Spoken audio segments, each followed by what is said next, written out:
Bamako, le ministre français des Finances Michel Sapin a informé le président malien Ibrahim Boubacar Keïta de l'annulation de 43 milliards de francs CFA, soit 65 millions d'euros, de la dette du Mali, ont affirmé vendredi les deux parties.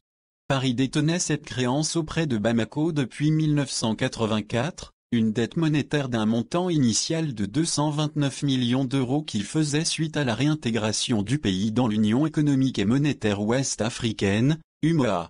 Monsieur Sapin, présent à Bamako pour une réunion des ministres de la zone franc, a été reçu jeudi soir par Monsieur Keïta, auquel il a annoncé cette annulation de dette, selon le compte officiel Twitter de la présidence malienne.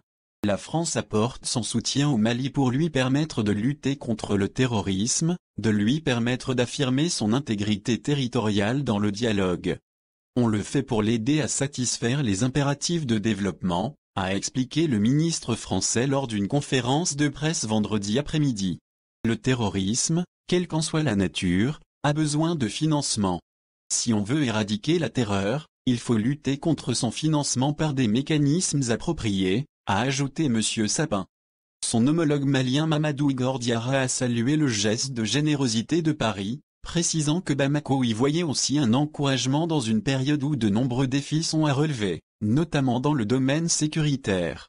Avec l'aide de la France, nous avons décidé de couper le chemin du financement du terrorisme. Tous nos efforts, de développement, sont sapés par des gens qui ont des idéologies d'autres siècles, a déploré Monsieur Diarra. La France a pris la tête en 2013 d'une intervention militaire internationale toujours en cours pour chasser les djihadistes du nord du Mali, tombés sous leur coupe en 2012, et dont ils ont été en partie chassés depuis.